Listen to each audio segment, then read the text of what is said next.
তৎপর, তার মানে তোমাকে দৃপ্তিস করে দেখবার জন্য ব্যাকুল। কেউ ব্যাকুল? যেরকম বাবা ওই পাখি তার বাচ্চার জন্য ব্যাকুল, যেরকম বাবা তার গরু তার বাচ্চার জন্য ব্যাকুল, যেরকম প্রিয়া তার প্রিয়র জন্য ব্যাকুল, আমার অন্তঃকরণ সেই রূপ তোমার জন্য ব্যাকুল হয়ে আছে। কখন তুমি দেখা দেবে? তাহলে মনোরা বিন্দাক্ষ দৃগ্দৃশ খতেত্তম। তারপরে কি বললেন? বাতৈর বিধুনয় বিদিশয় ভীমনাদে সঞ্চূর্ণয় তপথবাকার কাবিঘাতৈ তদ্বারি বিন্দু পরিপালিত জীবিতস্য নগ্না গতির ভবতি বালিত চাতকস্য। চাতক পক্ষী এরা সব জায়গায় রামকৃষ্ণের কথা এসে যায়। রামকৃষ্ণ এই শ্লোকটা থেকে বলেছিলেন, বিবেকানন্দ বলছে না, চাতক পাখি অন্য কোনো জল পেলে খাবে না, হ্যাঁ, সে কেবলমাত্র কেমন কারকাবিঘাত ওই বজ্জায় হবে, বজ্রবিতরকে বললাম কারকাবিঘাত তদ্বারি বিন্দু, সেই বাড়ি বিন্দু বাতৈর বাতাস বিদুনয় বিবিষয় বিভীষিকা ভীমনাদে বজ্রাঘাত হচ্ছে ভীম না, সঞ্চূর্ণ চূর্ণ বিচূর্ণ হচ্ছে তমথবা কারকাবিঘাত তদ্বারি বিন্দু, সেই বাড়ি বিন্দু পরিপালের তাকে বেঁচে রাখবে, জীবিত সেই পাখিকে মানে চাতককে জীবিত রাখবে। নান্যা গতির ভবতি, তাছাড়া তার কোনো গতি নেই। তার বিমান হচ্ছে আমি তো দেখলাম এই দিনের জল খাচ্ছে, তুই বলছে যে ওই জল থাকায় না। তার আপনি তো গেলেন গিয়ে দেখছেন সেটা একটা চামচিকে, বলে হ্যাঁ এটা চামচিকে, তুই একে চাতক পাখি বলছিস, এটা চামচিকে। চাতক পাখি, এখন চাতক পাখি যারা দেখেছে আমি জানি না, বিবেকানন্দের রচনাবলী থেকে আমি বললাম যে বিবেকানন্দ এইটাকে বলেছিলেন যে এটা চাম দিনের জল খাচ্ছে, কারণ আপনারা ছুটে গেলে যে দেখছি যে ওটা চামচিকে, আমাদের তো চামচিকে, চাতক পাখি নয়, কারণ এটা তো সংস্কৃত থেকে আসছে, মানে ভগবানের কাছ থেকে আসছে। তাই ভক্তের এমনই একটা অবস্থা, তার কেবলমাত্র তার করুণা ছাড়া, তার কৃপা ছাড়া তার আর কোনো দিকে দৃষ্টি নেই, যেমন এর অবস্থা। সুতরাং এইবার আরো সবচেয়ে যেটা সোজা কিন্তু আমাদের খুব গুরুত্বপূর্ণ, ভগবানের কাছে সবাই এখানে এসছেন কিন্তু চাইবার জন্য। কেউ এসেছে এই যে তার ছেলের চাকরি হোক, কেউ তার ছেলের রোগ থাকলে ভালো হোক, তার সংসারের শ্রীবৃদ্ধি হোক।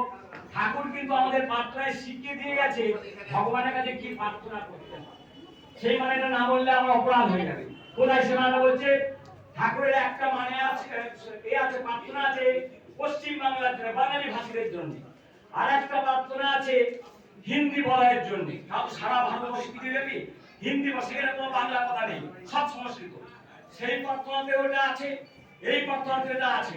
এটা বৈষ্ণব শাস্ত্রের সবচেয়ে পরমতম মন্ত্র, এটাকে মুখস্থ করে রাখা প্রত্যেকের উচিত। কি মন্ত্রটা?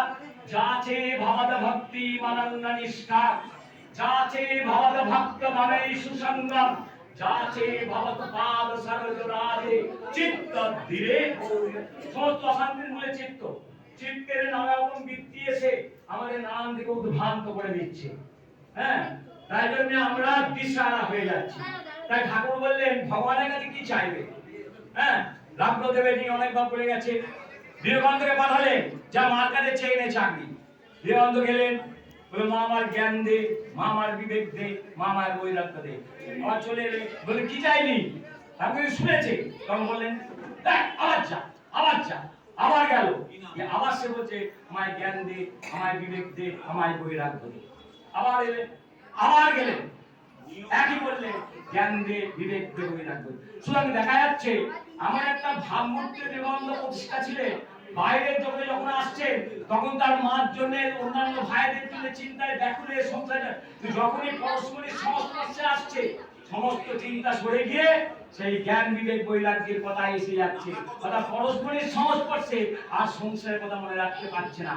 আর ভবদায়নী মায়ের কাছে গিয়ে কাঁঠাল লেবু লাউ চাইতে পারলো না, চাইতে পারলো জ্ঞান বিবেক বৈরাগ্য। ঠাকুর বললেন তোমরা কি চাইবে? যাচে ভবদ ভক্তি অনন্য নিষ্ঠা, ভগবানের প্রতি যেন আমার অনন্য ভক্তি থাকে এবং অনন্য নিষ্ঠা থাকে। অনন্য চিন্তন্ত মান যে জানা পার্যুপাসতে তেসামনিত্যা বিযুক্তানাং যোগক্ষে মঙ্গহাম্ম। যে আমার অনন্য চিন্তা করে, অনন্য চিন্তা কিরকম ভাব? তেলের পিপে আছে উপরে লাগানো, নড়িয়ে আছে, তেলের পিপে থেকে তেল পড়ছে, একদম নড়বে না, এরকম করছে। সেই রকম অনন্য নিষ্ঠা, কোনো দিকে চিত্ত যাবে না, কোনো দিকে মন যাবে না, তাকে বলে অনন্য চিন্তন্ত মান যে জানা পার্যুপাসতে, আমার উপাসনা করে। তেসানে নিত্যাভিযুক্তানাম, আমাদেরই সে যুক্ত হয়ে আছে। তার যোগ এবং ক্ষেম, যোগ মানে তপস্যা, ক্ষেম মানে ভার।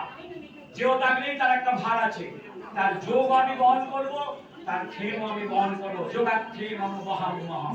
সুতরাং যা আছে ভবদ ভক্তি মানন্য নিষ্ঠা, আমার তার কাছে চাইতে হবে কি ভক্তি, আর কি আমার তোমার প্রতি যেন অনন্য নিষ্ঠা থাকে, আমার নিষ্ঠা যেন বিচলিত না হয়ে যায়।